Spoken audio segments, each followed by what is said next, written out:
Welcome to 360 Tamil. இன்னைக்கு இந்த வீடியோல ஒரு சூப்பரான மராத்தி வெப் சீரிஸோட எக்ஸ்பிளனேஷன் பத்தி தான் பார்க்க போறோம். இந்த வெப் சீரிஸோட பேரு அந்தர் மாயா அப்படின்றது. இது ஒரு பக்கவான சஸ்பென்ஸ் த்ரில்லர் வெப் சீரிஸ்னு சொல்லலாம்.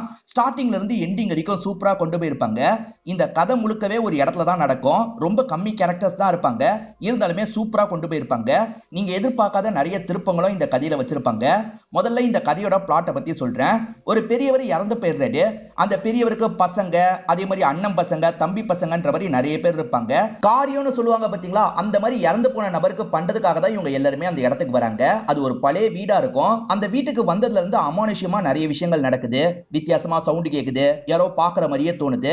இறந்து போனவர் தான் ஒருவேளை ஆவியா நடமாடிட்டு இருக்காரா, அப்படி இல்லைன்னா வேற ஏதாவது பிரச்சனை இங்க இருக்கான்ற மாதிரி பல கேள்விகள் இருக்கும். அதுக்கான பதிலை இந்த வெப் சீரிஸோட எக்ஸ்பிளனேஷனை பார்த்து தெரிஞ்சுக்கோங்க.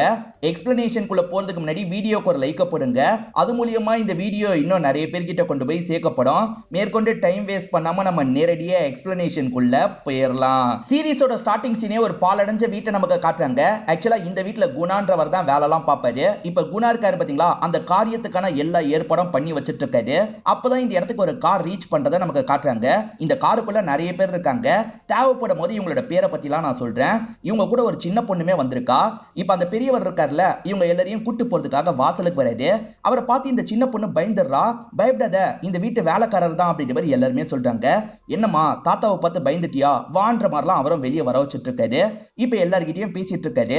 நம்ம காலையில அந்த சடங்குக்கான வேலையெல்லாம் பண்ணலான்ற மாதிரி இங்க இருக்கவங்க கிட்ட சொல்றாரு. ஆக்சுவலா இதுல ஒருத்தங்க பிரெக்னண்டா இருப்பாங்க. இவங்க பேரை கவனிச்சுக்கோங்க. இவங்க பேரு மது அப்படின்றது. இப்ப மது பிரெக்னண்டா இருக்கிறதுனால கரெக்டா எல்லாத்தையும் சாப்பிடுறியான்ற மாதிரிலாம் இவர் பேச்சு கொடுக்குறாரு. அதுக்கப்புறம் எல்லாருமே கிளம்பி உள்ள வந்துடுறாங்க. இவங்க எல்லாருமே பேசிட்டு இருக்கிறத யாரோ தள்ளி இருந்து கவனிக்கிற மாதிரி நமக்கு காட்டுறாங்க. அவங்க அதெல்லாம் நோட் பண்ண மாட்டாங்க. மது இருக்காங்கல்ல, இந்த வீடு நல்லா இருக்கு, பேசாம நம்ம இங்கே இருந்தா என்னன்ற மாதிரி இவங்க ஹஸ்பண்ட் கிட்ட கேக்குறாங்க. இவங்க ஹஸ்பண்ட் பேரு கார்த்திக் அப்படின்றது. மும்பைல இருக்கிறது தான் நம்ம வீடு அப்படின்ற மாதிரி கார்த்திக சொல்றாரு. அதுக்கு ஒய்ஃப் இருக்காங்கல்ல, அது வாடகை வீடு, இது நான் சொந்த வீடு இல்ல, பேசாம இங்கேயே இருக்கலாமா, நல்லா இருக்கும்ன்ற மாதிரிலாம் சொல்றாங்க. ஆனா கார்த்திக் ஏத்துக்க மாட்டாரு. இப்ப எல்லாருமே அவங்க ரூமுக்கு கிளம்பலாம் அப்படின்ற மாதிரி கிளம்ப ஆரம்பிக்கிறாங்க. நீங்க இந்த ரூமுக்கு போங்க, நீங்க அந்த ரூமுக்கு போங்கன்ற மாதிரி இந்த குணா தான் சொல்லிட்டு இருக்காரு. இந்த வீட்டுல இறந்து போன நபரோட பேரு தினு அப்படின்றது. அவரை பொறுத்த வரைக்கும் அண்ணன் பசங்க, தம்பி பசங்க நிறைய பேர் இருப்பாங்க. அவங்க தான் இவங்களா இருப்பாங்க. இப்ப நெய்னான்ற ஒரு பொண்ணு இருக்கால, இந்த குணா கிட்ட பேசுறதுக்காக வரா. இந்த வீடு என்ன விலைக்கு போகும்ன்ற மாதிரி கேக்குறா. எதுக்காகமா வீடை விக்கிறத பத்தி எல்லாம் யோசிக்கிற, நீங்க எல்லாருமே சேர்ந்து இந்த இடத்துல இருக்கலாம்ல அப்படின்ற மாதிரி இந்த பெரியவர் கேக்குறாரு. ஆனா இவங்களுக்கு இருக்கிற ஐடியா எல்லாம் கிடையாது, விக்கணும்ன்ற ஐடியா தான் இருக்கு. இந்த விஷயத்த கூட ஜன்னல் வழியா யாரோ கவனிக்கிற மாதிரி காட்டுறாங்க. யாரு என்னன்னு தெரியல. இப்போ ஒருத்தரை காட்டுறாங்கல்ல, இவர் பேரு கேஷவ் அப்படின்றது. தினுவோட சொந்த பையனா இவர் மட்டும் தான் இருப்பாரு. இவர்கிட்ட பேசுறதுக்காக குணா வந்திருக்காரு. எல்லாரும் ஒவ்வொரு ரூமுக்கு போயிட்டாங்கல்ல, கேஷவுக்கு ரூமே இல்ல. இப்ப நான் எந்த ரூம்ல போய் இருக்குது அப்படின்ற மாதிரிலாம் கேஷவ் கோவப்படுறாரு. கவலைப்படாத, அப்பா ரூம் காலியா தான் இருக்கு, நீ வேணா உன்னோட அப்பா ரூம்ல போய் தங்கிக்கோ அப்படின்ற மாதிரிலாம் சொல்றாரு. கேஷவும் சரின்ற மாதிரி நடக்க ஆரம்பிக்கிறாரு. இப்படி நடந்து போயிட்டு இருக்கும் போது மத்தவங்க ரூம்ல பேசிக்கிற சவுண்ட் இவருக்கு கேக்குது. இப்போ முதல்ல இவரோட அண்ணனை காட்டுறாங்க. அதாவது பெரியப்பா பையனா இருப்பாரு. இவரோட பேரு மனோஜ் அப்படின்றது. இவரோட ஒய்ஃப் பேரு ஷகாலா அப்படின்றது. இவங்களுக்கு ஷைலின்ற ஒரு சின்ன பொண்ணும் இருக்காங்க. ஷகாலாக்கும் மனோஜுக்கும் ஏற்கனவே கருத்து வேறுபாடுலாம் வந்துருச்சு போல. என் அப்பா கிட்ட காசை வாங்கினீங்கல்ல, அந்த காசை சீக்கிரமா தந்துருங்க, நம்ம ரெண்டு பேருமே மியூச்சுவலா பிரிஞ்சிடலாம் அப்படின்ற மாதிரிலாம் சொல்றாங்க. பொண்ணு முன்னாடி இதெல்லாம் பேச வேணான்ற மாதிரி சொல்லிட்டாரு. பொண்ணு இதெல்லாம் தெரிஞ்சுக்கிட்டோம் அப்படின்ற மாதிரி இவங்க கோவமா சொல்றாங்க. பொண்ணுக்கு வீசிங் ப்ராப்ளம் இருக்கும். திடீர்னு வீசிங் வந்த மாதிரிலாம் பண்ணிட்டு இருக்கா. இரு இன்ஹேலரை தரேன் அப்படின்ற மாதிரி அம்மாவும் எடுத்து தராங்க. இப்ப பொண்ணு ஓரளவுக்கு நார்மல் நிலைமைக்கு வந்துட்டா. உங்க பெரியப்பா நாடகம் தான் போட்டாரு, பெருசா காசு சேர்க்கல அப்படின்ற மாதிரிலாம் இந்த இடத்துல ஷகாலா சொல்லிட்டு இருக்காங்க. தாத்தா நாடகம்லாம் போடுவாரா, என்ன வேஷம் போடுவாருன்ற மாதிரி அந்த சின்ன பொண்ணு கேக்குறா. சாமி வேஷம் ஏதாவது போடுவாரா அப்படின்ற மாதிரிலாம் கேட்டுட்டு இருக்கா. அதுக்கு இவங்க இருக்காங்கல்ல, அவர் லேடி வேஷம் தான் போடுவாரு, லேடி வேஷம் போட்டு எப்படிதான் டான்ஸ் ஆட தோணுதோ அப்படின்ற மாதிரிலாம் பேசுறாங்க. இது எல்லாமே வெளியே இருக்க கேஷவுக்கு அதுல கேக்குதுல, டென்ஷன் ஆகுறாரு. இப்ப கார்த்திகை நமக்கு காட்டுறாங்க. இவரை பொறுத்த வரைக்கும் சித்தப்பா பையனா இருப்பாரு. இவரோட ஒய்ஃப் மது கிட்ட இவர் பேசிட்டு இருக்காரு. என்னோட பெரியப்பா லேடி வேஷம் போட்டு தான் டான்ஸ் ஆடுவாரு அப்படின்ற மாதிரி கொஞ்சம் கிண்டல் பண்ற மாதிரி சொல்றாரு. இதுல என்ன தப்பு இருக்கு, இப்படி கிண்டல் பண்ற மாதிரி பேசாதீங்கன்ற மாதிரி மது சொல்றாங்க. ஆனா இவர் மேற்கொண்டு பெரியப்பாவோட நட உடனே எல்லாமே லேடிஸ் மாதிரி தான் இருக்கும்ன்ற மாதிரிலாம் கிண்டல் பண்ணிட்டு இருக்காரு. இந்த வழியா கிராஸ் பண்ற கேஷவ் இந்த விஷயத்தையும் கேக்குறாரு. அப்பாவை பத்தி இப்படி பேசிட்டு இருக்காங்களே அப்படின்ற மாதிரி பயங்கரமா இவருக்கு கோவம் வருது. இவர் நடந்து வந்துடுறாருல. இப்ப அப்பாவோட ரூம்ல அப்பா இவரோட கண்ணுக்கு தெரியுறாரு. அதாவது கற்பனையா தெரியுறாரு. உங்களால தான் எல்லாருமே என்ன கிண்டல் பண்ணிட்டு இருக்காங்க, சின்ன வயசுலயே உங்களால தான் என்ன எல்லாருமே கிண்டல் பண்ணாங்க, ஸ்கூலுக்கு கூட என்னால நிம்மதியா போக முடியல, எல்லாத்துக்கும் நீங்க தான் காரணம்ன்ற மாதிரிலாம் மாதிரிலாம் திட்டுறாரு. ஒரு ஸ்டேஜ்ல அப்பாவோட உருவம் மறைஞ்சிருது. இது எல்லாத்தையும் ஒரு சின்ன பையன் பார்த்துட்டு இருக்க மாதிரி நமக்கு காட்டுறாங்க. அவன் ஃபேஸ காட்டல, நிழல மட்டும் காட்டுறாங்க. இங்கதான் ஃபர்ஸ்ட் எபிசோட் முடியுது. அந்த வேலைக்காரர் குணா இருக்காரு பாத்தீங்களா, படையல் மாதிரிலாம் வச்சிருப்பாரு. இப்ப எல்லாருமே சாப்பிடுறதுக்காக வந்துடுறாங்க. கேஷவ் மட்டும் இவங்க கூட உட்காந்து சாப்பிட வேணாம், கொஞ்சம் தள்ளி உட்காந்துக்கலாம் அப்படின்ற மாதிரி கொஞ்சம் தள்ளி போய் உட்காந்துடுறாரு. எதுக்காக நான் தள்ளி போய் உட்காந்துருக்க அப்படின்ற மாதிரி எல்லாருமே கேட்டுட்டு இருக்காங்க. இப்ப இந்த சின்ன பொண்ணு ஷைலி இருக்கா பாத்தீங்களா, ஜன்னலுக்கு அந்த சைடு யாரோ இருக்கிறத பாக்குறா. சரியா இவளுக்கு தெரியல போல. அங்க என்ன பாக்குற சாப்பிடுன்ற மாதிரி அம்மாவும் சொல்றாங்க. 3 பேரோட அப்பாக்களும் சேர்ந்த மாதிரி தான் இந்த இடத்த வாங்கியிருப்பாங்க. ஆனா தினு மட்டும் தான் இந்த இடத்துல இருந்திருப்பாரு. அதனாலதான் எல்லா பசங்களுக்கும் இந்த சொத்துல பங்கு இருக்கு. இந்த இடத்த வித்துட்டு காசு எல்லாருமே சேர்ந்து பிரிச்சுக்கலாம் அப்படின்ற மாதிரிலாம் பேசிட்டு இருக்காங்க. இது எல்லாத்தையும் கேஷவும் காதுல வாங்கிட்டு இருக்காரு. கேஷவ் இருக்கார்ல, என் அப்பாவை பத்தி நீங்க மோசமா கமெண்ட் பண்ணதை நான் கேட்டுட்டு தான் இருந்தேன். என்னால இந்த இடத்த விற்க முடியாது, நான் சைன் போடாம இந்த இடத்த உங்களால விற்க முடியாதுன்ற மாதிரிலாம் சொல்லிட்டு எந்திரிச்சு போறாரு. அப்படிலாம் சொல்லாத, கண்டிப்பா எங்களுக்கு விற்கணும், எங்களுக்கு நிறைய பிரச்சனை எல்லாம் இருக்குன்ற மாதிரி இவங்க சொல்றாங்க. கேஷவ் கண்டுக்கவே மாட்டாரு. அவரோட ரூமுக்கு கிளம்பி போயிடுறாரு. கேஷவை பொறுத்த வரைக்கும் ஒரு தங்கச்சி இருப்பாங்க. அவங்க பேரு நெய்னா அப்படின்றது. அவங்க சிங்கிளா தான் இருப்பாங்க. அவங்க ரூம்ல படுத்துட்டு இருக்கும் போது யாரோ அழுவுற மாதிரி சவுண்ட் கேக்குது. யாரோ அழுவுற மாதிரி சவுண்ட் கேக்குது அப்படின்ற மாதிரி இவங்களுமே செக் பண்றதுக்காக வெளியே வந்துட்டு இருக்காங்க. அப்பன்னு பார்த்து குணா எதிர வந்து நிக்கிறாரு. சட்டு நின்னதுனால இவங்களுமே பயந்துடுறாங்க. இப்ப குணாவும் என்னாச்சு ஏதாச்சுன்னு கேக்குறாரு. அழுவுற மாதிரி சவுண்ட் கேக்குது, உங்களுக்கு கேக்குதான்ற மாதிரி கேக்குறாங்க. இல்லையம்மா, எனக்கு எந்த சவுண்டும் கேட்கலன்ற மாதிரி சொல்லிட்டாரு. இவங்களுமே அந்த டாபிக்கை விட்டுறாங்க. சரி, அவர்கிட்ட நிறைய நகைலாம் இருந்தது இல்ல, அந்த நகைலாம் எங்க இருக்குன்றது உங்களுக்கு தெரியுமா, நீங்க தானே கூடியே இருந்தீங்க அப்படின்ற மாதிரிலாம் இவங்க கேக்குறாங்க. இல்லம்மா, அவரோட நகைலாம் எங்க வச்சிருப்பாருன்னு எனக்கு தெரியாதுன்ற மாதிரி சொல்றாரு. உண்மையிலேயே தெரியாதா அப்படின்ற மாதிரி இவங்க கேக்குறாங்க. இவர் தெரியாதுன்னு சொல்றாரு. இவங்க படுக்க போயிடுறாங்க. இப்ப தினு இறந்து போனதுக்காக சில ரிச்சுவல்லாம் பண்ணிட்டு இருக்காங்க. குணா தான் இந்த ரிச்சுவலை முன்ன நின்னு பண்ணிட்டு இருக்காரு. குணாக்கு தினுனா ரொம்ப பிடிக்கும் போல. முதலாளி எங்களை விட்டுட்டு போயிட்டீங்களே அப்படின்ற மாதிரிலாம் ரொம்ப சோகமா இருக்காரு. இப்ப புகை இருக்கு பாத்தீங்களா, இங்க இருக்க சின்ன பொண்ணை டிஸ்டர்ப் பண்ணுது. இவளுக்கு மூச்சு ப்ராப்ளம் இருக்குல்ல, அதனால தான் இது டிஸ்டர்ப் பண்ணுது. அப்படியே இந்த புகை ஒரு இடத்துக்கு போற மாதிரி நமக்கு காட்டுறாங்க. அந்த இடத்துல பார்த்தா ஒரு சின்ன பையன் இருக்கான். இவன் உண்மையா இல்ல பேயா என்னன்னு தெரியல. இந்த சின்ன பையனை இப்பதான் நமக்கு தெளிவா காட்டுறாங்க. அடிக்கடி யாரோ ஜன்னல் வழியா பாக்குற மாதிரி காமிப்பாங்கல்ல, இந்த சின்ன பையன் தான் பாக்குறான் போல. இந்த விஷயத்தை இந்த சின்ன பொண்ணு பாத்துறா. செம்மையா ஷாக் ஆயிடுறா. இப்ப மூச்சு அடைச்ச மாதிரி பண்றா. அவளுக்கு இன்ஹேலர் எடுத்துட்டு வாங்க அப்படின்ற மாதிரி வைஃப் சொல்றாங்க. இப்ப ஹஸ்பண்ட் வேகமா எடுத்துட்டு வந்துடுறாரு. இப்ப இன்ஹேலர்லாம் தந்து அந்த பொண்ணை ஓரளவுக்கு ரிலாக்ஸ் பண்ணிட்டு இருக்காங்க. இப்ப குணா இருக்காரு பாத்தீங்களா, பழைய பொருள் எல்லாம் போட்டு வைக்கிற ஒரு ரூம் வந்துடுறாரு. அந்த ரூம்ல தான் இந்த சின்ன பையன் ஒளிஞ்சிருக்கிறத நமக்கு காட்டுறாங்க. யார் கண்ணிலையும் நீ பற்றாது அப்படின்ற மாதிரி இவருமே சொல்லிட்டு இங்க இருந்து கிளம்புறாரு. ஆக மொத்தத்துல இந்த சின்ன பையனை இவர் தான் மறைச்சு வச்சிருக்காரு போல. எதுக்காக இப்படி மறைச்சு வச்சிருக்காருன்னு தெளிவா தெரியல. இப்ப எல்லாருக்குமே டீ காஃபின்னு போட்டு இந்த இடத்துல தந்துட்டு இருக்காரு. அதே மாதிரி ஜென்ஸ்லாம் இருக்காங்கல்ல, வெளியே நின்று பேசிட்டு இருக்காங்க. கார்த்திக் மனோஜ்னு 2 பேருமே இந்த இடத்த விக்கிறத பத்தி தான் பேசிட்டு இருக்காங்க. அதே மாதிரி அந்த பெரியவரான தினுவை கொஞ்சம் கிண்டல் பண்ற மாதிரி பேசுறாங்க. இதனால கேஷவுக்கு கோவம் வந்துருது.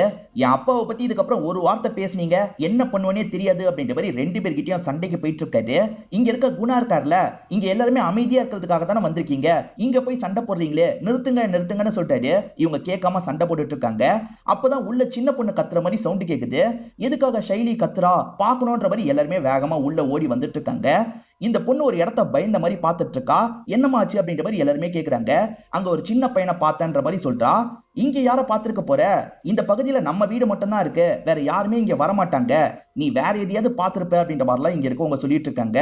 இல்ல ஒரு பையனை பார்த்தன்ற மாதிரிலாம் இந்த பொண்ணு சொல்றா. இப்ப இந்த இடத்துக்கு குணா வந்துடுறாரு. அதெல்லாம் யாரும் இருக்க மாட்டாங்கம்மா, நீ கிளம்புன்ற மாதிரி இந்த பொண்ணை இங்க இருந்து அனுப்பி வைக்கிறாரு. இந்த பொண்ணு திருன்னு முடிச்சுக்கிட்டே இங்க இருந்து கிளம்பி போயிடுறா. எல்லாருமே போனதுக்கு அப்புறம் குணா இருக்காருல, அந்த ஜன்னலை பாக்குறாரு. அந்த பையன் கைய வைக்கிறான். குணா இருக்காரு பாத்தீங்களா, கிணத்துல இருந்து தண்ணி எல்லாம் எடுத்துட்டு இருக்காரு. அப்ப தங்கச்சியான நெய்னா இருக்காங்கல்ல, இவர்கிட்ட பேச்சு கொடுக்கிறதுக்காக இந்த இடத்துக்கு வந்துடுறாங்க. ஆக்சுவலா தினு இருக்காருல, தற்கொலை பண்ணி தான் இறந்து போயிருப்பாரு. இந்த கிணத்துக்குள்ள குதிச்சுதான் தற்கொலை பண்ணிருப்பாரு. எதனால அந்த முடிவை எடுத்தாரு அப்படின்ற மாதிரி இவங்க கேக்குறாங்க. அது தற்கொலை இல்ல, கொலைன்ற மாதிரி இவரும் ஒரு விஷயத்த சொல்ல ஆரம்பிக்கிறாரு. தினு எப்பவுமே லேடிஸ் வேஷம் போடுவார்னு சொன்ன பாத்தீங்களா, இப்ப லேடிஸ் வேஷம் போட்டு டான்ஸ் எல்லாம் பண்ணிட்டு இருக்காரு. அது அங்க உட்காந்துட்டு இருக்க ஒருத்தர் குறுகுறுன்னு பார்த்துட்டு இருக்காரு. அதாவது தப்பான எண்ணத்தோட பார்த்துட்டு இருக்காரு. இவங்க டான்ஸ் முடிச்சுட்டு கிளம்பலாம்னு நினைக்கும் போது அவர் அபியூஸ் பண்ணிடுறாரு போல. ஜென்ஸ்ன்னு தெரிஞ்சும் அபியூஸ் பண்ணிருக்காங்க. இப்ப இந்த தினு இருக்காருல, வலியோட வீட்டுக்கு வராரு. இதோட நம்ம உயிரோட இருக்க கூடாதுன்ற மாதிரி தான் கிணத்துல குதிச்சு இறந்து போயிருப்பாரு. இது எல்லாத்தையும் குணா இருக்காருல ரொம்ப சோகமா சொல்லிட்டு இருக்காரு. இதனால தான் சொல்றேன் இது கொலைன்ற மாதிரி சொல்லிட்டாரு. போலீஸ் கிட்ட இந்த விஷயத்தெல்லாம் சொல்லியிருப்பாங்க. ஆனா போலீஸ் பெருசா கண்டுக்காம சூசைட் அப்படின்ற மாதிரி கேஸ முடிச்சிருப்பாங்க. இதுதாமா நடந்தது அப்படின்ற மாதிரிலாம் இவர் சொல்லிட்டாரு. அந்த தினு லேடிஸ் வேஷம் போடுறதுனால நிறைய நகைலாம் வச்சிருப்பாரு. அந்த நகைலாம் எங்க இருக்குன்னு உங்களுக்கு தெரியுமான்ற மாதிரி திரும்பி இவங்க கேக்குறாங்க. எனக்கு தெரியாது, அது தினு ஐயாக்கு தான் தெரியும் அப்படின்ற மாதிரி இவர் சொல்லிட்டாரு. தினு ஐயா நம்ம கூட தான் சுத்திட்டு இருக்காரு, நீ அவர்கிட்ட வேணா கேட்டுப்பாரு அப்படின்ற மாதிரி சொல்லிட்டாரு. அவர் தான் செத்து போயிட்டார்ல அப்படின்ற மாதிரி இவங்க கேக்குறாங்க. செத்தா என்னமா, நம்ம கூட தான் அவர் இருக்காருன்ற மாதிரி இவர் வியடா சிரிக்கிறாரு. என்ன இவர் இப்படிலாம் பேசுறாரு அப்படின்ற மாதிரி இந்த பொண்ணு லைட்டா இந்த இடத்துல பயப்பட ஆரம்பிக்கிறாங்க. மனோஜும் கார்த்திக்கும் இந்த இடத்த வித்தே தீரணும்ன்ற மாதிரி முடிவுல இருக்காங்கல்ல. இவங்க ரெண்டு பேருமே மீட் பண்ணி பேசிக்கிறத நமக்கு காட்டுறாங்க. மனோஜ் மாமனாருக்கு நிறைய கடன் தரணும், அதே மாதிரி இந்த கார்த்திகை பொறுத்த வரைக்கும் ஒய்ஃபுக்கு நல்ல லைஃப் அமைச்சு தரணும்னு நினைக்கிறாரு. அதுக்கு இந்த காசு உங்களுக்கு ரொம்ப முக்கியம். இந்த வாட்டி கேசவோட மனசை மாத்தி எப்படியாவது விக்க வச்சிடலாம்னு நினைச்சேன், ஆனா இந்த வாட்டியும் விக்கிற ஐடியாலேயே அவன் இல்ல, என்னதான் பண்றது அப்படின்ற மாதிரி இவங்க யோசிக்கிறாங்க. கேசவுக்கு என்ன, இன்னும் கல்யாணம் ஆகல, பிரம்மச்சாரியா இருக்கான், அவனுக்கு பிரச்சனை இல்ல, நம்ம தான் குடும்பஸ்தங்க, ஏதாவது பண்ணி ஆகணும் அப்படின்ற மாதிரிலாம் இவங்க ரெண்டு பேருமே பேசிட்டு இருக்காங்க. இவங்க பேசுறதெல்லாம் ஒய்ஃபுங்களும் கவனிச்சிட்டு இருக்காங்க. இப்ப மனோஜ் ஒரு ஐடியா சொல்றாரு. நம்ம எல்லாருமே சேர்ந்து இந்த இடத்த ஒரு ரெசார்ட்டா மாத்திட்டா என்ன, பிசினஸ் நல்லா போச்சுன்னா நிறைய காசு கிடைக்கும்னு சொல்றாரு. ஆனா இதை கேட்டு மனோஜோட ஒய்ஃப் ஷக்காலா டென்ஷன் ஆயிடுறாங்க. ஏற்கனவே பிசினஸ் பண்றன்ற மாதிரி தான் நிறைய காசை லாஸ் பண்ணிட்டீங்க, முதல்ல என் அப்பாக்கு சேர வேண்டிய காசு நீங்க தாங்க, அதுக்கு இந்த இடத்தை தான் விக்கணும், இந்த மாதிரி ஐடியாவெல்லாம் யோசிக்காதீங்கன்னு சொல்றாங்க. எப்படியாவது கேசவோட மனசை மாத்தணும் அப்படின்ற பார்த்தா இவங்க எல்லாருமே ட்ரை பண்ணிட்டு இருக்காங்க. இப்ப அப்படியே கட் பண்ணி கேசவ நமக்கு காட்டுறாங்க. இவர் இருக்காரு பாத்தீங்களா, அப்பாவோட சாரி எல்லாத்தையும் எடுத்து பார்த்துட்டு இருக்காரு. கொஞ்சம் கடுப்பா தான் இந்த வேலையை பண்ணிட்டு இருக்காரு. அப்ப நைனா இவருக்கு ஏத்த மாதிரி பேசுறதுக்காக இந்த இடத்துக்கு வந்துடுறாங்க. அண்ணா, எல்லாரையும் விட ஷேர் உனக்கு தான் அதிகமா கிடைக்க போகுது, ஏன்னா நீ தான் சொந்த பையன், இந்த இடத்தை வித்தா எல்லாருமே செட்டில் ஆயிரலாம், ஏன்னா வேணான்னு சொல்ற அப்படின்ற மாதிரி கேக்குறாங்க. எனக்கு விருப்பம் இல்லைன்னா விருப்பம் இல்லதான் அப்படின்ற மாதிரி இவர் சொல்றாரு. சரிண்ணே, தினுவை பொறுத்த வரைக்கும் நிறைய நகைலாம் வச்சிருந்தாருல, அதெல்லாம் எங்கண்ணே உனக்கு தெரியுமான்ற மாதிரி இவங்க கேக்குறாங்க. அதை பத்திலாம் எனக்கு தெரியாது அப்படின்ற மாதிரி இவர் சொல்றாரு. ஆனா இவருக்கு தெரியும்ன்ற மாதிரி நெய்னாக்கு ஒரு டவுட் இருக்கு. இவர் என்னெல்லாம் பண்றாரு அப்படின்றத மறைஞ்சிருந்து கவனிக்கிறாங்க. இவருக்கு அப்பாவை சுத்தமா பிடிக்காது, அப்பாவோட சாரி எல்லாம் எரிச்சிட்டு இருக்காரு. இது எல்லாத்தையும் அந்த தங்கச்சி மறைஞ்சிருந்து கவனிச்சிட்டு இருக்காங்க. அந்த ஷைலின்ற சின்ன பொண்ணு இருக்கா பாத்தீங்களா, அம்மாக்கு பக்கத்துல தான் படுத்துட்டு இருக்கா. இப்ப திடீர்னு கண் முழிச்சு பார்க்கும் போது அந்த பையன் ஓட்டிக்கிட்ட இருந்து பார்த்துட்டு இருக்கான். அதாவது அந்த சின்ன பையன் பார்த்துட்டு இருக்கான். இவளுமே பயத்துல அம்மாவை கட்டி பிடிச்சு தூங்குறா. இப்ப நைட்டு நேரம் இந்த கேசவ இருக்காருல, மாடியில இருக்க ஒரு பகுதிக்கு வந்துடுறாரு. அந்த பகுதியில தான் இவர் ஜுவல்ஸ் எல்லாம் மறைச்சு வச்சிருக்காரு போல. அப்பாவோட ஜுவல்ஸ் எல்லாம் இவர் தான் மறைச்சு வச்சிருக்காரு. அம்மா போட்டோவையும் ஜுவல்ஸையும் பாக்குறாரு. இது எல்லாத்தையும் மறைஞ்சிருந்து தங்கச்சி கவனிச்சிடுறாங்க. இவருமே ரூமுக்கு போலாம் அப்படின்ற மாதிரி ரூமுக்கு கிளம்பி போயிடுறாரு. இப்ப நம்ம போனா கரெக்டா இருக்கும்ன்ற மாதிரி தங்கச்சி அதை பாக்குறதுக்காக போறாங்க. அவர் ஒரு இடத்துல வச்சிருக்காரு பாத்தீங்களா, அங்க இருந்து எடுத்துடுறாங்க. நம்ம இடத்துக்கு கொண்டு போனோம் அப்படின்ற மாதிரி கொண்டு போறாங்க. இவர் படுத்துட்டு இருக்கும் போது வெளியே இருந்து சவுண்ட் கேக்குது. அதாவது கேசவுக்கு வெளியே இருந்து சவுண்ட் கேக்குது. என்ன சவுண்ட் கேக்குதுன்னு செக் பண்றதுக்காக வெளியே வராரு. இப்ப சவுண்ட் கேட்கிற இடத்தை நோக்கி வந்துட்டு இருக்காரு பாத்தீங்களா, அப்பன்னு பார்த்து திடீர்னு குணா எதிர வந்துடுறாரு. இவர் பயத்துல கீழே விழுந்துடுறாரு. குணா என்னாச்சு, இந்த நேரத்துல எதுக்காக வந்திருக்கீங்கன்ற மாதிரிலாம் கேக்குறாரு. இல்ல சவுண்ட் கேட்டுச்சு, அதனால தான் வந்தேன்னு சொல்றாரு. இங்க என்ன சவுண்ட் கேட்க போகுது, ஏதாவது மிருகம் கத்துன சவுண்டா இருக்கும், நீங்க உள்ள போய் படுங்கன்ற மாதிரிலாம் குணா சொல்றாரு. இவரும் சரின்ற மாதிரி கிளம்பி போறாரு. இப்ப இவர் போனதுக்கு அப்புறம் குணா திரும்பி ஒரு இடத்த பாக்குறாரு. அந்த இடத்துல பார்த்தா இந்த சின்ன பையன் தான் இருக்கான். இந்த சின்ன பையன் தான் சவுண்ட் குத்துருக்கான் போல. இப்பெல்லாம் பண்ணாதன்ற மாதிரி அந்த பையன் கிட்ட சொல்லிட்டு இவருமே உள்ள கிளம்பி போறாரு. அந்த நெய்னா நகை எல்லாத்தையும் எடுத்த மாதிரி காமிச்சாங்க பாத்தீங்களா, அது எல்லாத்தையும் போட்டு பார்த்துட்டு இருக்காங்க. அப்படி போட்டு பார்த்துட்டு இருக்கும் போது ரூம்குள்ள யாரோ வராங்க போல. இவங்க ஷாக்கிங்கா பாக்குறாங்க. அப்படியே இந்த சீனை கட் பண்ணி காலையில நடக்கிறத காட்டுறாங்க. காலையில கேசவ நகையை செக் பண்ணலான்னு போயிருப்பாரு. அந்த இடத்துல நகை காணாம போயிருக்கு. கண்டிப்பா தங்கச்சி தான் எடுத்திருக்க வாய்ப்பு இருக்குன்னு நினைக்கிறாரு. அவங்கள கூப்பிட்டு பாக்குறாரு. அவங்க ரூம்ல இல்லன்னு தெரிய வருது, வீடுலயே இல்லன்னு தெரிய வருது.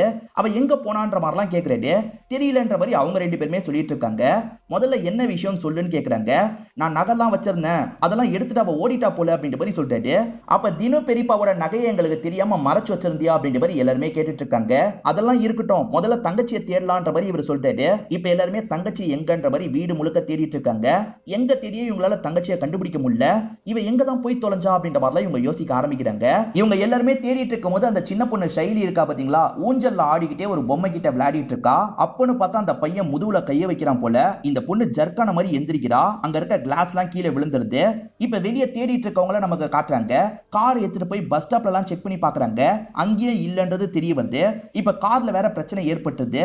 இதுக்கப்புறம் என்ன பண்றது, அவ எங்க போயிருப்பா அப்படின்ற மாதிரிலாம் எல்லாருமே கோவப்பட்டு இருக்காங்க.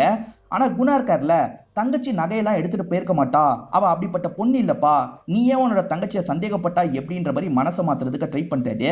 அவ எடுத்துட்டு போலனா நகை எங்க போச்சுன்ற மாதிரி எல்லாருமே கேக்குறாங்க. இங்கதான் எங்கேயாவது இருக்கோன்ற மாதிரிலாம் இவர் சொல்றாரு. சரி நம்ம பொண்ணை பார்க்கலான்ற மாதிரி ஷக்காலா உள்ள வராங்க. பார்த்தா அந்த இடத்துல கிளாஸ் விழுந்து கிடக்குது, பொம்மையும் கீழே கிடக்குது. நம்ம பொண்ணு எங்க போனா, கிளாஸ் ஏன் இப்படி விழுந்து கிடக்குது அப்படின்ற மாதிரி யோசிக்கிறாங்க. பொண்ணை தேடணுன்ற மாதிரி வீடு முழுக்க தேட ஆரம்பிக்கிறாங்க. அந்த பொண்ணு இருக்கா பாத்தீங்களா, பக்கத்துல இருக்க காட்டு பகுதியில தான் இருக்கா. அந்த பையன் இருக்கான்ல, கிறுக்குன மாதிரி இந்த பொண்ணுக்கு எதையோ வரைஞ்சு காமிச்சிட்டு இருக்கான். இந்த பொண்ணுமே என்ன வரைஞ்சு காமிக்கிறான் அப்படின்ற மாதிரி மும்மரமா பார்த்துட்டு இருக்கா. அப்படி பார்த்துட்டு இருக்கும் போது பேரண்ட்ஸ் எல்லாம் இவளை தேடி இந்த இடத்துக்கு வந்துடுறாங்க. ஷைலி இங்க என்ன பண்ணிட்டு இருக்கன்ற மாதிரி கேக்குறாங்க. ஒரு சின்ன பையனை பார்த்தேன், அந்த சின்ன பையன் எனக்கு ஏதோ எழுதி காமிச்சான் அப்படின்ற மாதிரிலாம் இந்த பொண்ணு சொல்றா. எது சின்ன பையனை பாத்தியா, அதுக்கெல்லாம் வாய்ப்பு இல்லைன்ற மாதிரி சொல்றாங்க. அவன் எழுதி காமிச்சான்ற மாதிரி இடத்த காட்டுறா. அந்த இடத்துல பார்த்தா எதுவுமே இல்ல, அலைஞ்சிருக்கு. நீ என்னமா உளறிட்டு இருக்க, வா கிளம்பலான்ற மாதிரி எல்லாருமே சமாதானம் பத்தி கூட்டு போயிட்டு இருக்காங்க. அந்த சின்ன பையன் ஏதோ புரிய வைக்கிறதுக்கு ட்ரை பண்ணிட்டு இருக்கான்ற மாதிரி நமக்கு காட்டுறாங்க. இது எதுவுமே இந்த குணாக்கு பிடிக்க மாட்டேங்குது போல. குணாவும் எதுக்காக இந்த மாதிரி பண்றன்ற மாதிரி அந்த பையனை லைட்டா முறைச்சு பாக்குறாரு. இப்ப இந்த கேஷவ் இருக்காருல, சோகமா பீச்சுக்கு பக்கத்துல உட்காந்துட்டு இருக்காரு. அப்ப இந்த குணாவும் பேசுறதுக்காக வராது. தம்பி நீயாவது இந்த வீடை விற்க வேணாம்னு நினைக்கிறியே, சந்தோஷமா இருக்கப்பா, இந்த வீட்லயே நீ ஸ்டே பண்ணுப்பான்ற மாதிரி சொல்லிட்டாரு. இந்த வீட்டை பார்த்தாலே என்னோட அப்பா ஞாபகம் தான் வரும், என் அப்பாவால நான் அசிங்கப்பட்ட ஞாபகம் தான் வரும். அப்படி இருக்கும்போது நான் எப்படி இந்த வீட்டுல இருக்க முடியும், என்னெல்லாம் இந்த வீட்டுல இருக்க முடியாதுன்ற மாதிரி நடக்க ஆரம்பிக்கிறது. இப்ப இந்த பெரியவர் குணா இருக்காருல, மது கிட்ட பேசுறாரு. மதுக்கு மட்டும் தான் இந்த வீட்டுல ஸ்டே பண்ணா என்னன்ற மாதிரிலாம் தோணும். இவங்க கிட்ட இந்த வீட்டோட அருமை பெருமை எல்லாத்தையும் சொல்லிட்டு இருக்காரு. நீங்க எல்லாருமே சேர்ந்து இங்க இருந்தீங்கன்னா நல்லா இருக்கும் அப்படின்ற மாதிரிலாம் சொல்லிட்டாரு. இப்ப விளக்கெல்லாம் ஏத்தி வைக்க சொல்றாரு. அப்படியே கட் பண்ணி பாஸ்ட்ல நடந்த விஷயத்தை காட்டுறாங்க. 3 பிரதர்ஸ் ஒரு சிஸ்டர்ஸ்ல இவங்க 4 பேருமே சின்ன வயசுல கண்ணாம்பூச்சி எல்லாம் விளையாடி இருப்பாங்க. ஒவ்வொருத்தர் ஒவ்வொரு இடத்துல ஒளியறதுக்காக போறாங்க. அதுல கேஷவ் இருக்காருல, மாடியில இருக்க ஒரு பகுதியில ஒளியறதுக்காக போறாரு. இந்த இடத்தை விக்கிற மாதிரியே தெரியல, அதனால ஷக்காலா இங்க இருந்து கிளம்பணும்னு நினைக்கிறாங்க. இந்த வீட்டை விற்கவும் மாட்டீங்க, என் பொண்ணை என்னென்னமோ சொல்லிட்டு இருக்கா, இதுக்கப்புறம் இந்த இடத்துல என்னால இருக்க முடியாதுன்ற மாதிரி சொல்றாங்க. ஷக்காலா அவசரப்படாத, நான் எப்படியாவது கேஷவ மனசை மாத்துறேன்னு சொல்லிட்டாரு. இவங்க ஏத்துக்க மாட்டாங்க. நான் இப்பயே போக போறேன்னு சொல்றாங்க. மேல இருக்க ரூஃப் கட்டையால செஞ்ச மாதிரி தான் இருக்கும். சின்ன வயசுல பசங்க கட்டையில ஓடி ஆடி விளையாடிட்டு இருந்தாங்கல்ல, அதனால வைப்ரேஷன் மாதிரி ஏற்படுது. அதாவது பாஸ்ட்ல ஓடி ஆடி விளையாண்டதுக்கு இப்ப வைப்ரேஷன் மாதிரிலாம் ஏற்பட்டு இருக்கு. இவங்க 2 பேருமே ஏன் வைப்ரேட் ஆகுதுன்ற மாதிரி பாக்குறாங்க. பொத்துன்னு அந்த கட்டை உடைஞ்சு இவங்க மேல விழுந்துருது. பொண்ணு ஷைலி இந்த இடத்துக்கு வரும்போது இந்த விஷயத்த பாக்குறா. அம்மா அப்பான்ற மாதிரி ஷாக் ஆயிட்டு இருக்கா. இப்ப எல்லாருமே இந்த இடத்துக்கு வந்து இவங்க இறந்து போயிருக்கிறத பாக்குறாங்க. பழைய காலத்து வீடு இல்ல, அதனால தான் அந்த கட்டை கீழே விழுந்து செத்து போயிட்டாங்க அப்படின்ற மாதிரி வீட்டுல இருக்க எல்லாருமே யோசிக்கிறாங்க. இந்த சின்ன பொண்ணு ஷைலி அப்பா அம்மாவை இழந்துட்டால, பயங்கரமா ஃபீல் பண்ணிட்டு இருக்கா. எல்லாருமே சேர்ந்த மாதிரி தான் இந்த பொண்ணு ஆறுதல் பத்திட்டு இருக்காங்க. இதனால இந்த பொண்ணுக்கு உடம்பு சரியில்லாம போயிருது. கூட இருந்து மது தான் நல்லபடியா பாத்துக்கிறாங்க. மது இதுக்கப்புறமா இங்க இருக்கிறது சரியில்லை, நம்ம பேசாம கிளம்பிடலாம் அப்படின்ற மாதிரி கார்த்திக் கூப்பிடுறாரு. இந்த பொண்ணு இந்த நிலைமையில இருக்கும் போது நம்ம எப்படி கிளம்ப முடியும், கொஞ்சம் பெட்டர் ஆகட்டும், அதுக்கப்புறம் நம்ம கிளம்பிடலாம்னு சொல்றாங்க. இவரும் சரின்ற மாதிரி ஏத்துக்கிறாரு. இப்ப கேஷவ கிணத்துக்கு பக்கத்துல உட்காந்துட்டு இருக்காரு. இந்த கார்த்திக்கும் கேஷவ் கிட்ட பேசுறதுக்காக வந்துடுறாரு. அண்ணனுக்கு இப்படி ஆயிருச்சு, நம்ம 2 பேருமே சொத்தை பிரிச்சுக்கலாம், இந்த வீடை வித்துட்டு கிளம்பிடலாம் அப்படின்ற மாதிரிலாம் சொல்றாரு. இருந்தாலுமே கேஷவ் இந்த வீட்டை விக்கிறத பத்தி மட்டும் என்கிட்ட பேசாதன்னு சொல்றாரு. இதனால கார்த்திக் அண்ணன் கிட்ட கோவப்பட்டுட்டு கிளம்புறாரு. இந்த ஷைலி இருக்கா பாத்தீங்களா, மதுவோட மடியில படுத்து தான் தூங்கிட்டு இருக்கா. அப்ப கட்லுக்கு அடியில சவுண்ட் கேக்குது. என்ன ஏதுன்னு எட்டி பார்க்கலாம்னு நினைக்கிறா. உள்ள பார்த்தா அந்த சின்ன பையன் தான் இருக்கான். அந்த சின்ன பையன் ரியாக்ஷன்லயே ஏதோ சொல்றதுக்கு வரான். இவங்க திரும்பி எட்டி பார்க்கலாம்னு நினைக்கும் போது அந்த பையன் காணாம போயிடுறான். எங்க போயிருப்பான், ஒருவேளை வெளியே போயிருப்பானான்ற மாதிரி தேடி இந்த பொண்ணு வெளியே வந்துட்டு இருக்கா. இவ வெளியே வந்துட்டு இருக்கும் போது அந்த பெரியவர் நிக்கிறாரு. என்னாச்சு, யார தேடுற, இந்த பொம்மையை தான் தேடுறியான்ற மாதிரி இந்த சின்ன பொண்ணோட பொம்மையை தராரு. இல்ல இல்ல, ஒரு சின்ன பையன் இந்த வழியா வந்தான், அவனை தான் தேடி வந்தன்ற மாதிரி இந்த சின்ன பொண்ணு சொல்றா. சின்ன பையன்லாம் இங்க வரலமா அப்படின்ற மாதிரி இவருமே சொல்றாரு. உன் சித்தி சித்தப்பா கிட்ட பேசு, இந்த வீட்லயே நீ இருன்ற மாதிரி இவர் சொல்றாரு. என் அப்பா அம்மா இறந்து போயிருக்காங்க, நான் எப்படி இந்த வீட்டுல இருக்க முடியும், இருக்க மாட்டேன்ற மாதிரி இந்த சின்ன பொண்ணு சொல்றா. உன் அப்பா அம்மா இறந்து போயிட்டாங்கன்னு யார் சொன்னா, உன் அப்பா அம்மா அங்கதான் இருக்காங்க பாருன்ற மாதிரி சொல்றாரு. இப்போ ரூம் கதவை திறந்து அப்பா அம்மா பாக்குறாங்க. அப்பா அம்மாவை பார்த்து இவ சந்தோஷப்படுறா. அப்பா அம்மா அப்படின்ற மாதிரி வேகமா ஓடி போய் கட்டிலாம் பிடிக்கிறா. அப்படி கட்டி பிடிக்கும் போது அவங்க கிட்ட இருந்து வித்தியாசமா ஒரு ஸ்மெல் வருது போல. இவ விலக ஆரம்பிக்கிறா. பார்த்தா அவங்க பேய் மாதிரி சிரிச்சிட்டு இருக்காங்க. பேயை பார்த்து இந்த பொண்ணு பயங்கரமா பயப்படுறா. நேத்து நைட்டு தானே இந்த பொண்ணுக்கு பெட்டர் ஆன மாதிரி காமிச்சாங்க. இப்ப திரும்பி காலையில இந்த பொண்ணுக்கு ஜுரம் வந்துருது. மது தான் கூட இருந்து பார்த்துட்டு இருக்காங்க. இப்ப கேஷவ் இருக்கார்ல, துணிமணி எல்லாம் எடுத்து வச்சிட்டு இருக்காரு. என்ன தம்பி அதுக்குள்ள கிளம்ப போறீங்களா, இன்னும் கொஞ்ச நாள் இருங்கன்ற மாதிரி குணா பேசுறாரு. இல்லண்ணே எனக்கு ஊர்ல வேலை இருக்கு, நான் கிளம்பணும்ன்ற மாதிரி காசெல்லாம் எடுத்து இவர்கிட்ட தராரு. எனக்கு எதுக்கு தம்பி காசு, எனக்கெல்லாம் காசு வேணான்ற மாதிரி அவர் மறுத்துறாரு. சரிண்ணே நாளைக்கு காலையில விடிஞ்சோட நான் கிளம்ப போறேன்ற மாதிரி இவரும் சொல்றாரு. இப்ப கார்த்திக்கும் துணிமணி எல்லாம் எடுத்து வச்சிட்டு இருக்காரு. என்னங்க பண்றீங்கன்னு மது கேக்குறாங்க. அந்த பொண்ணுக்கு சரியானாலும் சரி சரியாவலனாலும் சரி காலையில நம்ம கிளம்புறோம்னு சொல்றாரு. இப்ப நைட்டு நேரம் கேஷவ் தூங்கிட்டு இருக்கிறத நமக்கு காட்டுறாங்க. வெளியே இருந்து சவுண்ட் கேக்குது. என்ன ஏதுன்னு செக் பண்ணோம் அப்படின்ற மாதிரி இவருமே எந்திரிச்சு வெளியே போயிட்டு இருக்காரு. இந்த நேரத்துல அண்ணன் எங்க வெளியே போயிட்டு இருக்காரு அப்படின்ற மாதிரி கார்த்திக் கவனிக்கிறாரு. அவரை ஃபாலோ பண்ணி போனோன்ற மாதிரி இவரும் பின்னாடியே ஃபாலோ பண்ணி போறாரு. இந்த மதுவை பொறுத்த வரைக்கும் நிறை மாத கர்ப்பிணியா இருப்பாங்க. இப்ப சாஞ்ச மாதிரி தூங்கிட்டு இருக்காங்க. அப்ப இந்த சின்ன பையன் இருக்கான் பாத்தீங்களா, இவங்க முன்னாடி வந்து இவங்க வைரியே பார்த்துட்டு இருக்கான். இவங்க நல்லா தூங்கிட்டு இருக்கிறதுனால இதெல்லாம் கவனிக்க மாட்டாங்க. இந்த பையன் ஏன் இப்படி பண்றான்னு தெரியல. கேஷவை பொறுத்த வரைக்கும் கிணத்துக்கிட்ட இருந்து தான் சவுண்ட் கேட்கும். இவருமே வேகமா அந்த இடத்தை நோக்கி ஓடி வராரு. இவரை ஃபாலோ பண்ணி தம்பியும் பின்னாடியே வந்துட்டு இருக்காரு. இப்ப கேஷவ் இருக்காருல, கிணத்துக்கு மேல அப்பாவோட ஆவி நின்னுட்டு இருக்கிறத பாக்குறாரு. உங்களால தான் என்னோட லைஃபே நாசமா போச்சு, திரும்பி என்னோட லைஃப்ல வந்துட்டீங்களா, இங்க இருந்து போங்க போங்கன்ற மாதிரிலாம் சொல்றாரு. ஆனா அப்பா கிணத்துக்கிட்ட இன்னும் தெரிஞ்சுக்கிட்டே இருக்காரு. இதனால கேஷவ் இருக்காருல, அப்பாவை தள்ளி விடலான்ற மாதிரி வேகமா ஓடி வந்துட்டு இருக்காரு. அப்ப அந்த கிணத்து மேல இருக்க உருவம் சட்டு நவுந்துருது. இவரு தெரியாதனமா கிணத்துக்குள்ள போய் விழுந்துடுறாரு. தூங்கிட்டு இருக்க மதுவை யாரோ பாக்குற மாதிரியே மதுக்கு தோணுது. சட்டுன்னு முழிச்சு பாக்குறாங்க, யாருமே பக்கத்துல இல்ல. ஹஸ்பண்ட் எங்க போனாரு அப்படின்ற மாதிரிலாம் இவங்களுமே தேட ஆரம்பிக்கிறாங்க. அப்படியே கட் பண்ணி நமக்கு ஹஸ்பண்ட் கார்த்திகா காட்டுறாங்க. கார்த்திகா அண்ணன் கிணத்துக்குள்ள விழுந்ததை கவனிச்சிருப்பாரு. இப்ப கிணத்துக்கு மேல இருக்க உருவம் யாருன்றதை ரிவீல் பண்றாங்க. ஆக்சுவலா குணா தான் லேடி கெட்டப்ல நின்னுட்டு இருந்திருக்காரு. இவன் எதுக்காக இந்த மாதிரிலாம் பண்ணிட்டு இருக்கான்ற மாதிரி கார்த்திக் கவனிச்சிட்டு இருக்காரு. கார்த்திக் பாக்குறதை இந்த குணா கவனிக்கல. போகாதீங்க போகாதீங்கன்னு சொன்னேன், இந்த வீட்டை விட்டு போனோம்னு நினைச்சீங்கல்ல, அதனாலதான் இப்படி பண்ணிட்டேன்ற மாதிரிலாம் குணா சொல்லிட்டு இருக்காரு. அட பாவி, அப்ப வீட்டுல இருக்க எல்லாரையும் நீ தான் சாவடிக்கிறியான்ற மாதிரி இவர் யோசிக்கிறாரு. இப்ப ஓட பாக்குறாரு. அப்ப தடிக்கு ஏடவரமா கீழே விழுந்துடுறாரு. கால்ல பலமா அடிபட்டுது. அதை தாண்டி இவரும் வேகமா வீட்டுக்குள்ள ஓடி வந்து ஒய்ஃபை பாக்குறாரு. ஒய்ஃப் ஷைலி எங்க போனான்னு தெரியலன்ற மாதிரி சொல்லிட்டாங்க. உங்களுக்கு என்ன ஆச்சுன்னு கேக்குறாங்க. நடந்த விஷயத்தை எப்படி சொல்றதுன்னு தெரியாம ஒய்ஃபை கட்டி பிடிச்சி இவர் அழுதுட்டு இருக்காரு. அப்ப குணா ரொம்ப நார்மலா இந்த இடத்துக்கு வந்து டீ காஃபி போட்டு தரவான்னு கேக்குறாரு. அட பாவி, கொலை பண்ணிட்டு நார்மலா வந்து பேசுறியான்ற மாதிரி கார்த்திக்கும் இவரை பார்த்துட்டு இருக்காரு. இப்ப கார்த்திகோட ஒய்ஃப் மது இருக்காங்கல்ல, ஷைலிய பாத்தீங்களா அப்படின்ற மாதிரி கேக்குறாங்க. ஷைலிய நான் பார்க்கல, ஒருவேளை வெளியே போயிருக்கா போல, நான் தேடி பாக்குறேன்ற மாதிரிலாம் அவர் சொல்லிட்டாரு. ஷைலியை ஏதாவது பண்ண வாய்ப்பு இருக்கு, நம்ம தான் காப்பாத்தோன்ற மாதிரி கார்த்திக் யோசிக்கிறாரு. நீ இங்கே இரு, நான் வந்துடுறேன்ற மாதிரி வெளியே வராரு. அந்த ஷைலின்ற பொண்ணு அந்த சின்ன பையன் தான் கூட்டு போயிருக்கான் போல. திடீர்னு அந்த பொண்ணுக்கு வலி பொந்துருது. இந்த பையனுக்கு என்ன பண்றதுன்னு தெரியல, எப்படி காப்பாத்துறது அப்படின்ற மாதிரிலாம் இந்த இடத்துல முழிச்சிட்டு இருக்கான். இந்த சைடு கார்த்திக் இருக்காருல, ஷைலி ஷைலின்ற மாதிரி தேடி வந்துட்டு இருக்காரு. ஒரு ஸ்டேஜ்ல ஷைலி விழுந்து கிடக்கிறத பாத்துடுறாரு. என்னாச்சு ஏதாச்சுன்னு பாக்குறாரு. வேகமா வீட்டுக்குள்ள தூக்கிட்டு வந்துடுறாரு. அந்த பொண்ணுக்கு இன்ஹேலர் தரணும்ன்ற மாதிரி தேடுறாரு. பார்த்தா இன்ஹேலர் பேக்ல இல்ல, எங்க போச்சுன்ற மாதிரிலாம் யோசிச்சுட்டு இருக்காரு. அந்த இன்ஹேலரை யாரோ வேஸ்ட் பண்ற மாதிரி நமக்கு காட்டுறாங்க. திரும்ப திரும்ப பிரஸ் பண்ணா வேஸ்ட் ஆயிடும்ல, அந்த மாதிரி தான் யாரோ பண்ணிட்டு இருக்காங்க. இன்ஹேலர் எங்க போச்சுன்னு தெரியாம இவருமே ஃபீல் பண்ணிட்டு இருக்காரு. ஒரு ஸ்டேஜ்ல இந்த பொண்ணு துடிச்சே இறந்து போயிடுறா. இவ இறந்து போனது தெரிஞ்சு இவருமே இந்த இடத்துல பயங்கரமா ஃபீல்லாம் பண்ணிட்டு இருக்காரு. இப்பதான் அந்த இன்ஹேலரை யார் வேஸ்ட் பண்ணான்றதை நமக்கு காட்டுறாங்க. வேற யாரும் இல்ல, இந்த வீட்டுல இருக்க அந்த குணா தான் வேஸ்ட் பண்ணிருப்பாரு. அந்த பொண்ணு சாவட்டோன்றதுக்காக தான் இப்படி பண்ணிருக்காரு. குணா எதுக்காக இந்த மாதிரி பண்ணிட்டு இருக்காருன்றது போக போக தெரியும். இங்கதான் 5th எபிசோட நமக்கு முடிக்கிறாங்க. இப்ப கார்த்திக் இருக்கார்ல, நேரடியா இந்த குணா கிட்ட பேசிடலான்ற மாதிரி வெளியே வந்துடுறாரு.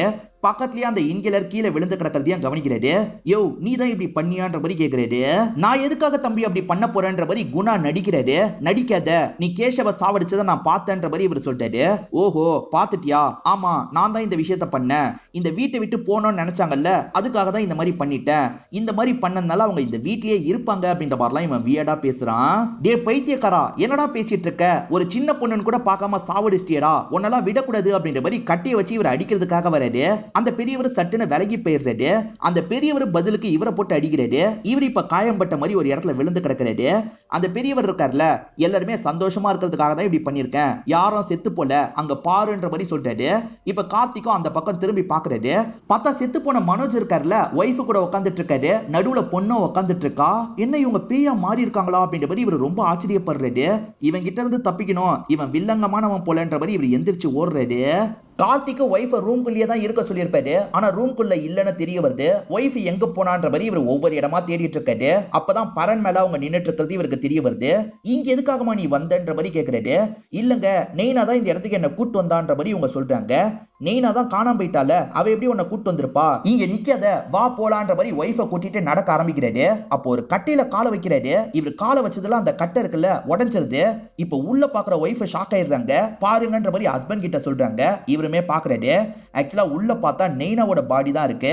நெய்னாவோட கழுத்தை யாரோ அறுத்து சாவடிச்ச மாதிரி தான் இருக்கு. நெய்னாவையா சாவடிச்சிட்டாங்களா அப்படின்ற மாதிரிலாம் இவர் ஷாக் ஆயிட்டு இருக்காரு. இப்பதான் நடந்த விஷயத்த காட்டுறாங்க. யாரோ வரத பார்த்து நெய்னா ஷாக் ஆனாங்க பாத்தீங்களா, அந்த இடத்துக்கு இந்த குணா தான் வந்திருப்பாரு. குணாவை பார்த்தோன்னா நகையெல்லாம் மறைக்கிறதுக்கு ட்ரை பண்றாங்க, ஆனா மறைக்க முடியல. இந்த விஷயத்த அண்ணன் கிட்ட சொல்லிடாதீங்க, உங்களுக்குமே இந்த நகையில வேணா நான் பங்கு தரேன்ற மாதிரிலாம் இவங்க பேரம் பேசிட்டு இருக்காங்க. ஆனா குணா இருக்கார்ல, எனக்கு இந்த நகையில எல்லாம் சுத்தமா ஆசை இல்லம்மா, நீயே வச்சுக்கோன்ற மாதிரி சொல்லிட்டாரு. எனக்கு ஒரே ஒரு ஆசை தான், நீ இந்த வீட்லயே இருக்கணுமா, நீங்க எல்லாருமே இந்த வீட்லயே இருக்கணும்ன்ற மாதிரி சொல்லிட்டாரு. இவ்வளவு நகையை வச்சுட்டு இந்த வீட்லயே இருக்க சொல்றீங்களா, சிட்டில போய் நான் பிசினஸ் எல்லாம் பண்ண போறேன், சீக்கிரமே இந்த வீட்டை விட்டு கிளம்பிடுவேன் அப்படின்ற மாதிரிலாம் இவங்க சொல்றாங்க.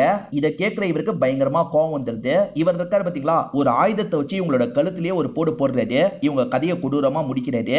இந்த வீட்டை விட்டு யாரெல்லாம் போனோம்னு நினைக்கிறாங்களோ அவங்க கதையை தான் இவர் முடிச்சிட்டு இருக்காருன்ற மாதிரி நமக்கு காட்டுறாங்க. இந்த குணா சைக்கோத்தனமா நடந்துட்டு இருக்கான் பாத்தீங்களா, இதெல்லாம் ஒய்ஃப் மதுக்கு புரிய வச்சிடுறாரு. மது, நம்ம எப்படியாவது இங்க இருந்து தப்பிக்கணும், வா கிளம்பிடலாம் அப்படின்ற மாதிரி மதுவை கூட்டு வந்துட்டு இருக்காரு. இப்போ ஒவ்வொரு வழியா போலாம் ட்ரை பண்றாங்க, எல்லா வழியும் அவன் லாக் பண்ணி வச்சிருக்கான். இப்ப கடைசியா ஒரு வழியை திறக்கலாம்னு நினைக்கிறாங்க, அந்த வழி கிட்ட தான் அவன் நின்னு சிரிச்சிட்டு இருக்கான். இவங்களுமே பயந்து கதவை சாத்திடுறாங்க. அவன் இருக்கான்ல, இவங்களெல்லாம் எரிக்கிறதுக்காக இப்பயே கட்டையெல்லாம் ரெடி பண்ணி வச்சிட்டு இருக்கான். ஒரு வண்டியில போட்டு தான் அந்த கட்டையெல்லாம் தள்ளி கொண்டு போயிட்டு இருக்கான். ஆக்சுவலா சின்ன வயசுல இந்த பசங்க எல்லாரையும் அவன் அந்த வண்டியில வச்சு தள்ளிட்டு போன மாதிரிலாம் நமக்கு காட்டுறாங்க. சின்ன வயசுல இருந்தே இந்த பசங்க கூட தான் இவன் அட்டாச்மெண்டா இருந்திருப்பான் போல. கார்த்திக் இருக்கார்ல, இவனுக்கு பயந்து ஒய்ஃபை கிச்சனுக்கு கூட்டு வந்துடுறாரு. நான் வர வரைக்கும் நீ இங்கேயே இரு, நான் எப்படியாவது வழியை கண்டுபிடிக்கிறேன்ற மாதிரி சொல்லிட்டாரு. எங்க நம்ம தப்பிக்கலனாலும் பரவாயில்ல, நம்ம குழந்தையாவது தப்பிக்கணும் அப்படின்ற மாதிரிலாம் சொல்லிட்டாங்க. கவலைப்படாத, நான் ஏதாவது பண்றேன்ற மாதிரி இவரும் வயிற்றுல முத்தெல்லாம் கொடுக்குறாரு. நான் சொல்ற வரைக்கும் இங்கே தான் இருக்கணும், வெளியே வரக்கூடாது, சேஃப்டிக்காக ஆயுதத்தை வச்சுக்கோ அப்படின்ற மாதிரி இவருமே இங்க இருந்து கிளம்புறாரு. ஏதாவது வழி கிடைக்காதா அப்படின்ற மாதிரி ஒவ்வொரு வழியா ஓபன் பண்றதுக்கு ட்ரை பண்றாரு. ஒரு ஸ்டேஜ்ல இவருமே கஷ்டப்பட்டு ஒரு வழியை ஓபன் பண்ணிடுறாரு. எப்பா ஓபன் பண்ணி வெளியே வந்துட்டோன்ற மாதிரி சந்தோஷப்படுறாரு. இவர் மேல வெளிச்சம்லாம் அடிக்கிற மாதிரி நமக்கு காட்டுறாங்க. இவருக்கு என்ன ஆகுதுன்னு தெரியல. இங்கதான் 60 எபிசோட் முடியுது. மது ஒரு ரூம்ல இருந்தாங்கல்ல, அந்த ரூம் கதவை யாரோ திறக்கிறாங்க. இந்த குணா தான் திறந்திருப்பாரு. இவங்க சட்டுன்னு அருவாளை வச்சு வெட்டுறதுக்காக வராங்க. ஏமா என்ன வெட்டுறதுக்காக வர, நான் கெட்டவன்லாம் இல்லம்மா, நான் நல்லவம்மா, எல்லாருமே இந்த வீட்டுல இருக்கணும் தான்மா நினைக்கிறேன், உனக்கே என்ன பத்தி தெரியும்ல, நீ தாமா இந்த வீட்டுல இருக்கணும்னு ஆசைப்பட்டவ, நீ தயவு செஞ்சு இந்த வீட்லயே இருமா, எல்லாம் நல்லபடியா நடக்கும்ன்ற மாதிரிலாம் சொல்றாரு. இப்ப இவங்களுமே இந்த வீட்டுல இருக்கிறது தான் எனக்கு ஓகே தான், நான் தாராளமா இருக்கேன், என் குழந்தைய நல்லபடியா நான் பெத்துக்கணும்ன்ற மாதிரிலாம் சொல்லிட்டாங்க. அப்ப நீ இந்த வீட்லயே இருக்கியான்ற மாதிரி இவரும் சந்தோஷமா கேட்கிறாரு. இவங்களும் இருக்கன்ற மாதிரிலாம் சொல்றாங்க. இப்ப இவங்களுக்கு வயிறு வலிக்குது போல, எனக்கு தண்ணி மட்டும் எடுத்துட்டு வரீங்களான்ற மாதிரி கேட்கறாங்க. இருமா எடுத்துட்டு வரேன் அப்படின்ற மாதிரி இவருமே வேகமா எடுக்கிறதுக்காக போறாரு. இதான் கேப்ன்ற மாதிரி இவங்க இருக்காங்கல்ல, சட்டுன்னு அந்த கிச்சனோட கதவை சாத்திடுறாங்க. வேணும்ட்டு இவரை லாக் பண்றதுக்காக தான் இப்படி பண்ணிருப்பாங்க. எப்படியோ ஏமாத்தி லாக் பண்ணிட்டோன்ற மாதிரி சந்தோஷப்படுறாங்க. இங்க இருந்து தப்பிக்கணும், ஹஸ்பண்டை தேடி போனோன்ற மாதிரி இவங்க வெளியே வந்துட்டு இருக்காங்க. கார்த்திக் கார்த்திக்னு கூப்பிட்டுக்கிட்டே தான் வந்துட்டு இருக்காங்க. இப்ப வெளியே வரும்போது ஹஸ்பண்ட் இருக்காரு பாத்தீங்களா, அங்க இருக்க கார்ல கைய வச்ச மாதிரி தான் நின்னுட்டு இருக்காரு. இவங்களுமே ஹஸ்பண்டை கட்டி பிடிச்சிடுறாங்க. அவரை லாக் பண்ணிட்டாங்க, நம்ம சீக்கிரமா இங்க இருந்து கிளம்பிடலாம் அப்படின்ற மாதிரிலாம் சொல்றாங்க. நம்ம எங்க கிளம்ப போறோம்ன்ற மாதிரி கேட்கிறாரு. வீட்டுக்கு தாங்க, நம்ம எப்படியாவது குழந்தைய காப்பாற்றணும் அப்படின்ற மாதிரிலாம் இவங்க சொல்றாங்க. அப்பதான் அந்த காருக்குள்ள செத்து போன எல்லாருமே இருக்காங்க. எல்லாருமே நார்மலா இவங்களை பார்த்து பேசலாம் செய்யறாங்க. என்ன செத்து போன எல்லாருமே நம்ம கிட்ட பேசுறாங்கன்ற மாதிரி இவங்க ஷாக் ஆயிட்டு இருக்காங்க. எங்க பாருங்க பாருங்கன்னு சொல்றாங்க. இப்ப திரும்பின ஹஸ்பண்டுமே பேய் மாதிரி தான் தெரியுறாரு. ஆக்சுவலா ஹஸ்பண்ட் கஷ்டப்பட்டு வெளியே வந்தாரு பாத்தீங்களா, குணா கதையை முடிச்சிருப்பான். ஹஸ்பண்டுமே பேயா மாறி இருப்பாரு. இப்ப பேயா மாறின எல்லாருமே சுத்து போடுறாங்க. இப்ப குணா இருக்காருல, அந்த ரூமை விட்டு தப்பிச்சு இந்த இடத்துக்கு வந்துடுறாரு. எல்லாருமே இந்த வீட்டை விட்டு போனோம்னு நினைச்சாங்கம்மா, அதனால தான் வேற வழி இல்லாம சாவடிச்சிட்டேன், நீ இந்த வீட்லயே இருக்கிறதா சொல்றல, இந்த வீட்லயே இருமா, எல்லாருமே இந்த இடத்துல ஒன்னா இருக்கலான்ற மாதிரிலாம் சொல்லிட்டாரு. இவங்களுமே கண்டிப்பா இந்த வீட்டுல நான் இருக்கேன், என் குழந்தைய மட்டும் எப்படியாவது காப்பாத்திருங்க, என்ன ஹாஸ்பிட்டலுக்கு கூட்டு போங்க, எனக்கு வலி வர மாதிரி இருக்குன்ற மாதிரிலாம் இவங்க சொல்றாங்க. இவ்வளவு நேரம் ஒரு சின்ன பையன் மறைஞ்சு மறைஞ்சு இருந்தான் பாத்தீங்களா, அந்த சின்ன பையன் இவங்க கண் முன்னாடி வந்துடுறான். இவன் யாருன்ற மாதிரிலாம் இவங்க பாக்குறாங்க. இப்ப வலி வந்துருது. இவங்க வலியால பயங்கரமா துடிச்சிட்டுலாம் இருக்காங்க. இப்ப இவர் இருக்கார்ல, எல்லாரையும் இந்த இடத்துல எரிக்கிறாரு. கையில ஒரு கை குழந்தை இருக்கு. அதாவது அவங்க குழந்தைய பெத்து எடுத்துட்டு இறந்து போயிட்டாங்க போல. இப்ப எல்லாரையும் இந்த இடத்துல எரிச்சிடுறாரு. ஸ்டார்டிங் தவசத்துக்காக இவர் எல்லாத்தையும் ரெடி பண்ணி வச்சிட்டு இருந்தாரு பாத்தீங்களா, அதே மாதிரி தான் இப்பயும் பண்ணி வச்சிட்டு இருக்காரு.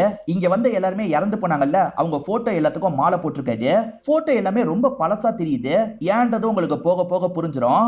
ஆக்சுவலா அவங்க எல்லாம் இறந்து போய் 10 வருஷம் ஆகுது. கடைசியா மதுக்கு ஒரு குழந்தை பிறந்தது இல்ல, அந்த குழந்தை தான் இந்த பையனா இருப்பான். இந்த பையனால பேச முடியாம இருந்திருக்கும். தாத்தா எதுக்காக இதெல்லாம் ரெடி பண்ணி வச்சிட்டு இருக்கன்னு பாக்குற, உன் அப்பா அம்மா அதே மாதிரி பெரியப்பா பெரியமா எல்லாருமே இந்த இடத்துக்கு வர போறாங்க, இன்னும் கொஞ்ச நேரத்துல வந்துருவாங்க அப்படின்ற மாதிரிலாம் சொல்லிட்டாரு. அதாவது ஸ்டார்டிங் கார்ல எல்லாருமே வந்தாங்கல்ல, அதை பத்தி தான் இவர் சொல்லிட்டாரு. அவங்க வரும்போது நீ இங்க இருக்கிறது சரி கிடையாது, நீ ரூம்ல இருன்ற மாதிரிலாம் இவர் சொல்லிட்டாரு. ஆக மொத்தத்துல இறந்து போனவங்க திரும்பி திரும்பி வராங்க. அதாவது வருஷத்துல ஒரு நாள் மட்டும் அவங்க திரும்பி திரும்பி வராங்க போல. அவங்க வர டைம் ஆயிடுச்சு, நீ இதுக்கப்புறம் இங்க இருக்காத, இந்த ரூம்குள்ள இரு, என்கிட்ட கேட்காம நீ ரூமை விட்டு வெளியே வரக்கூடாதுன்ற மாதிரிலாம் இந்த சின்ன பையன் கிட்ட சொல்றாரு. இப்ப கார் இந்த இடத்துக்கு வர மாதிரி நமக்கு காட்டுறாங்க. ஸ்டார்டிங் எல்லாருமே எப்படி வந்தாங்களோ அதே மாதிரி தான் இப்போ வந்திருக்காங்க. ஹாலிவுட்ல நிறைய டைம் லூப் படம்லாம் பார்த்திருப்பீங்கல்ல, நடந்த விஷயமே திரும்பி திரும்பி நடக்கும்ல, அதே மாதிரி தான் வருஷத்துக்கு ஒரு தடவை இவங்க திரும்ப திரும்ப இந்த இடத்துக்கு வருவாங்க. இவங்க 10 வருஷத்துக்கு முன்னாடியே செத்து போயிட்டாங்க, இருந்தாலும் வருஷம் தவறாம ஒவ்வொரு வாட்டியும் வருவாங்க. அதே மாதிரி திரும்ப திரும்ப சாவாங்கன்ற மாதிரி நமக்கு காட்டுறாங்க.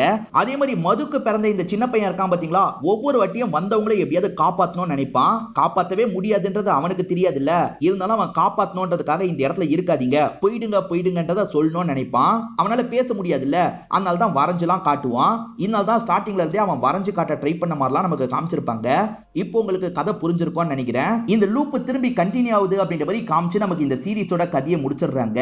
கண்டிப்பா இந்த சீரிஸ் உங்க எல்லாருக்குமே பிடிச்சிருக்கும்னு நம்புறேன். இந்த வீடியோ உங்களுக்கு பிடிச்சிருந்ததுன்னா லைக் பண்ணுங்க, கமெண்ட் பண்ணுங்க, மறக்காம 360 தமிழ் சேனலை சப்ஸ்கிரைப் பண்ணுங்க. தொடர்ச்சியா இந்த மாதிரி வீடியோக்கள் வந்துகிட்டே தான் இருக்கும்.